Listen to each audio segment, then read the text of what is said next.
you, Mike, and thank you to Robin for inviting me to speak this morning. Over the next 20 minutes or so, I'm going to run through the state of play in terms of press coverage of climate change in the UK, and in particular, some of the problems that arise from the culture in our current national newspapers and the regulatory regime, which by any measure has been found wanting in the last couple of years.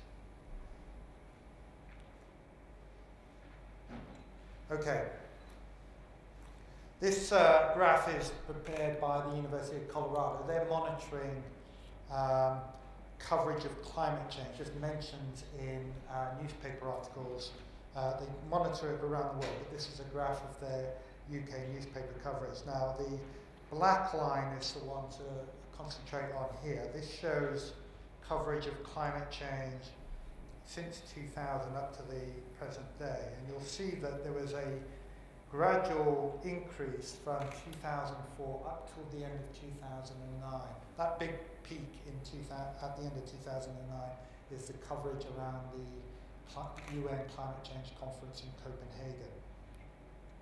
Since then, there's been a plummet in the coverage in the UK newspaper coverage of climate change. We're now down to levels probably not seen since 2004. Now, there are a number of reasons responsible for that, some of which I'll come on, but the first is a perception that climate change is, in newsrooms, a perception that climate change has dropped off the political agenda. In most newsrooms, Copenhagen was the culmination of a large build-up in political action on climate change, which culminated in failure. And since then, a lot of newsrooms just don't regard climate change as being as politically relevant now as it was in the build-up to Copenhagen. One of the other changes that happened, this is from a report published earlier this year by the Reuters Institute for the Study of Journalism in Oxford. They took samples of UK newspaper coverage of climate change in 2007, and then a second sample in late 2009, early 2010. And it shows the black columns are proportion of newspaper articles covering skeptical views of climate change. So skeptical in the sense of counter to mainstream science. And you'll see that in the light grey there's been a massive increase in the proportion of articles including the skeptical views, particularly in newspapers on the right of the political spectrum.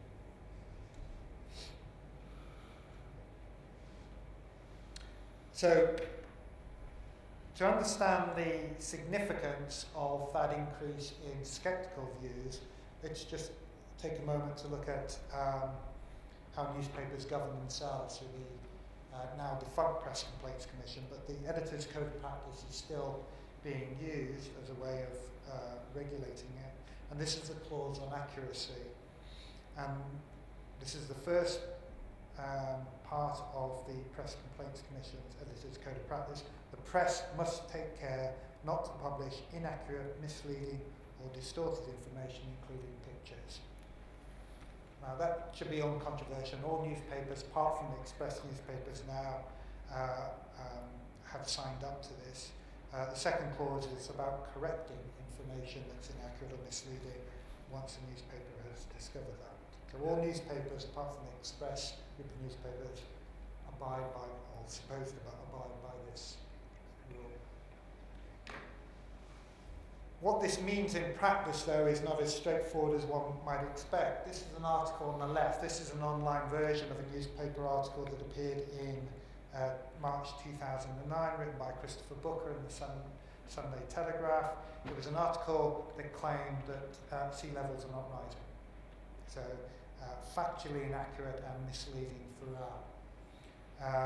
I complained to the Press Complaints Commission that this was inaccurate and misleading, and this is the ruling on the right in turning down and refusing to accept the case I had made. And I'm just going to read out some key parts of the ruling. In this particular case, the Commission started from the position that a complex issue such as climate change will inevitably lead to robust and ongoing debate. It is not, of course, for the PCC to make findings of fact on where the truth about climate change lies, but to consider whether newspapers have abided by the terms of the code when presenting information to their readers. For instance, they have the right to publish controversial minority opinions, but they are obliged to distinguish between comment, conjecture, and fact. On this occasion, it was clear from the way in which the article was presented that it was a comment piece primarily concerned with highlighting Dr. Morner's views. Dr. Morner was the scientist that the article quoted extensively, who thinks that sea levels are not rising. And this is the key sentence coming up. The newspaper was entitled to do this under the code, and its responsibility was for publishing his views accurately rather than for the accuracy of his views. Okay? So what that means in terms of the editor's code of practice is that newspapers are free to publish inaccurate and misleading information as long as it's labelled comment or a point of view. Now, I think that's an unreasonable interpretation, and I haven't met anybody yet who believes that that is a reasonable interpretation of the code. But that is indeed how the Press Complaints Commission and newspapers interpret their own code. And this has been seen over the last couple of years on numerous occasions. This is an Express article. It appeared in September 2010. It was covering a report carried out by the Inter-Academy Council, representing the world's leading science academies, that was reviewing the work of the IPCC. It found some problems with the IPCC's report. What it didn't find was that the IPCC had lied, but the Daily Express decided that it thought that the IAC report should be reported in this way. I complained. I was making some progress until January 2011, when the PCC, midway through the complaint process, informed me that the Express newspapers had withdrawn from the Press Complaints Commission and were no longer governed by the Editor's Code of Practice. At the moment, the Express newspapers and Star titles are currently unregulated. They are not covered by the system that used to exist under the Press Complaints Commission and its interim replacement.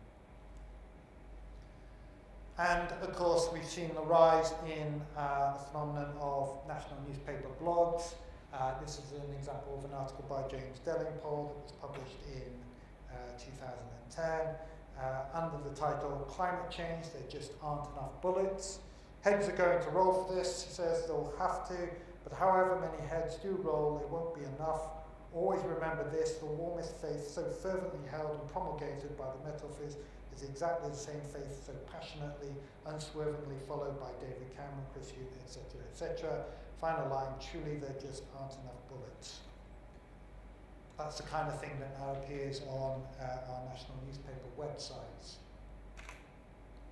Now, before we discuss about what we might do about this, let's take a moment to consider broadcast news and programming, which is covered by statutory regulation. Newspapers are covered by self-regulation, and some have suggested that statutory regulation would automatically solve the problem. Here's the Ofcom broadcasting code as it applies to news coverage. News in whatever form must be reported with due accuracy and presented with due impartiality. Now, two things to take from that. The first is that broadcast news is covered by the same commitment to being accurate as newspapers, but unlike newspapers, broadcast news has to be impartial. There's nothing in the PCC's Editor's Code of Practice that requires newspapers to be impartial. And indeed, if you pick up any newspaper, you will see that they aren't impartial, particularly on any political issue. However, there is the same commitment in terms of accuracy. Unfortunately, in practice, this doesn't always help. In March 2007, Channel 4 broadcast a documentary called The Great Global Warming Swindle, which over the course of 90 minutes just about challenged every aspect of mainstream science's finding on climate change, including of course, the finding that most of the warming over the last 50 years has been driven by man-made emissions of greenhouse gas emissions. There was a complaint to Ofcom that they breached the broadcasting code, and here we see on the right the ruling. I'm not going to read it all out, I'll just read out the start and then the key phrase. The complainants stated the programme was not accurate and therefore in breach of the code. However, whilst Ofcom is required by the 2003 Broadcasting Act to set standards to ensure that news programmes are reported with due accuracy, there is no such requirement for other types of programming, including factual programmes of this type. So what it's saying is documentaries do not have to show due accuracy. They can be inaccurate. It is not within Ofcom's remit or ability, in this case as the regulator of the communications industry, to establish or seek to adjudicate on facts such as whether global warming is a man-made phenomenon, nor is Ofcom able to reach conclusions about the validity of any particular scientific theories. In dealing with an issue such as the theory of anthropogenic global warming, which is the subject of scientific controversy, those involved in the debate will by definition disagree over the factual accuracy of each other's claims. So essentially the same line as we saw adopted by the Press Complaints Commission in its ruling. So having a statutory regulation of the broadcast media does not result in greater accuracy. In fact, that revelation that documentaries don't have to be factually accurate is a rather startling one. So I'm going to talk now very quickly about one of the other factors that's made a big impact on the press coverage and partly explains why there's so many much greater prevalence of sceptical viewpoints in the press at the moment. This is the impact of so-called Climategate, which was the publication online of emails that had been hacked from the University of East Anglia in late 2009. And this is an article written in The Spectator by Matt Ridley, a science writer, former chairman of the Northern Rock Bank. But his view expressed here very much reflects a view that has prevailed in many newsrooms and amongst many editors in Fleet Street at the moment. And Matt Ridley salutes the bloggers who changed the climate debate. While most of Fleet Street kowtowed to the Green Lobby, online amateurs uncovered the spin and deception that finally cracked the consensus. And essentially, what happened was many editors felt that their science and environment correspondents had, to some extent, gone native in the climate change debate, had become too close to climate scientists who had to report their work and were essentially had missed what they considered to be a conspiracy going on amongst climate scientists. So I would say that most, or without exception in fact, the science and environment correspondents on national newspapers at the moment all fully understand what mainstream science is about climate change and fully accept what mainstream science says. Unfortunately, it's their editors and news editors who, by and large, don't have any scientific training, don't have any, none of them have undergraduate qualifications in science. They simply think that there's been a conspiracy going on, and because of their lack of awareness of science, are unable themselves to judge where the weight of scientific opinion is at the moment. Why does this matter? Well, this is a graph of public opinion in the UK as recorded annually by the Office of National Statistics for the Department for Transport. The top blue line is the answer by the UK public to the question about whether they are at least fairly convinced that climate change is happening. And you'll see there's been a slow decline from 87% in 2006 to about 76% in August last year. You'll see that there was a big drop, well, there was a noticeable drop between August 2009 and August 2010. The next line down is about willingness to change behaviour, and then the line just underneath that, the red line, is whether people are at least fairly concerned about climate change. Now, what I would say is it still shows the majority of the UK public both accept mainstream science and accept that it's a cause for concern, but there is a decline going on. And certainly in terms of the acceptance of mainstream science between 2009 and 2010, when Climategate occurred, and along with a lot of controversies around the Intergovernmental Panel on Climate Change, that has had an impact on UK public opinion.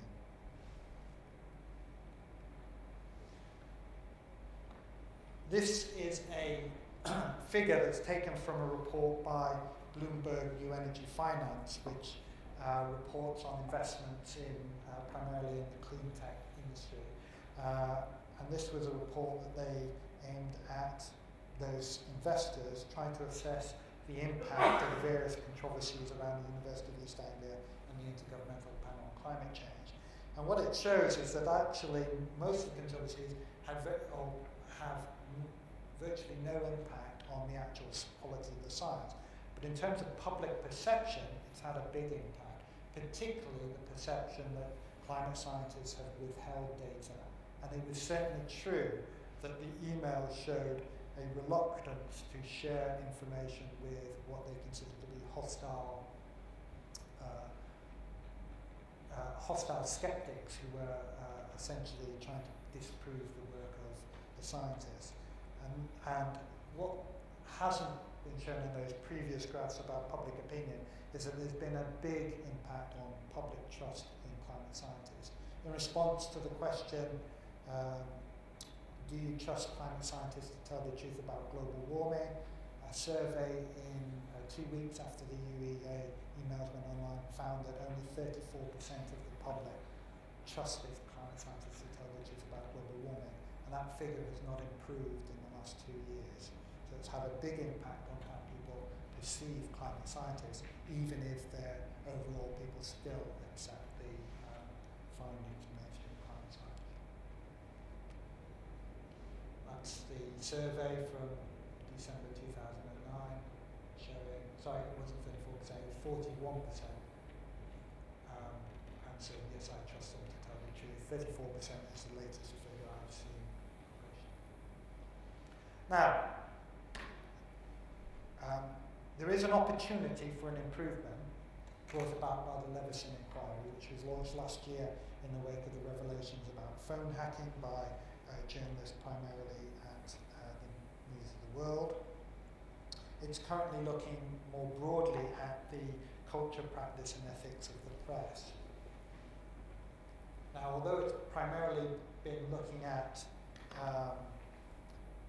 phone hacking and issues connected with that, it's looking at these broader issues and an opportunity to address these problems. So this is my assessment of the problem, specifically with the UK press's coverage of climate change.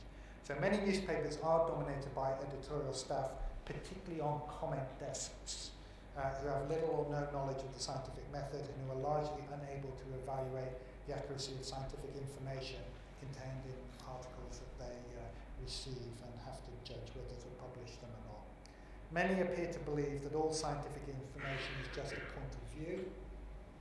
Some newspapers appear to foster an unscientific or even anti-scientific approach to scientific issues such as climate change. And while many newspapers employ specialists such as environment and science correspondents who are better able to evaluate the accuracy of scientific information, they are usually not consulted in advance of publication of material written by others.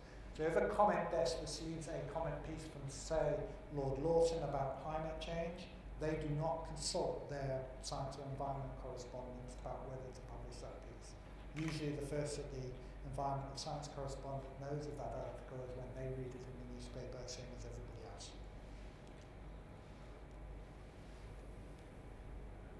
As we've seen, newspapers believe that the responsibility with regard to the editor's code of practice is to ensure that points of view are accurately conveyed, and they have no responsibility to ensure that the views do not convey inaccurate and misleading information. And the Press Complaints Commission, which is now defunct, has upheld that view. No doubt its interim body and it will also rule in that way.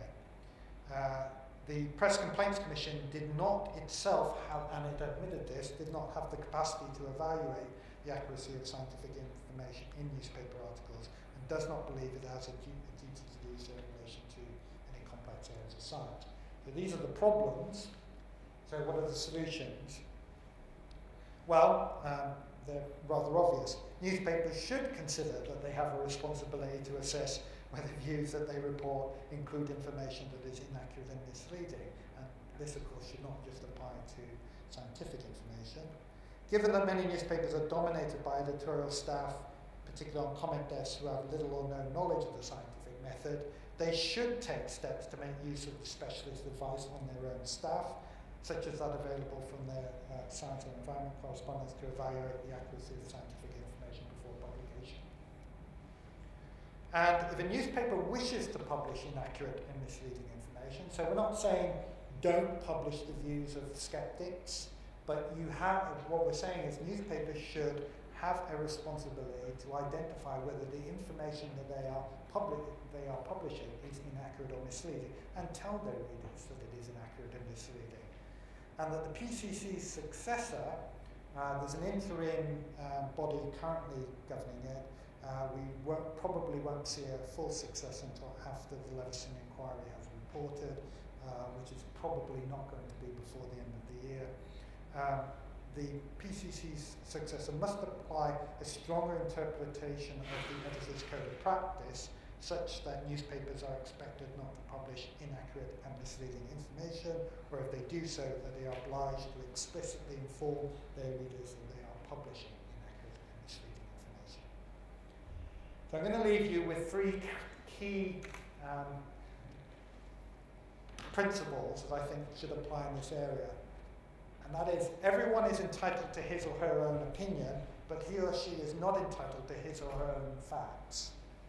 The laws of physics and other evidence-based scientific findings are not just points of view. And the final comment here is from C.P. Snow, the former editor of The Guardian. Comment is free, but facts are sacred. And I think if we want to see an improvement in press coverage of climate change in terms of the accuracy, we need them to remember all three of these. Thank you.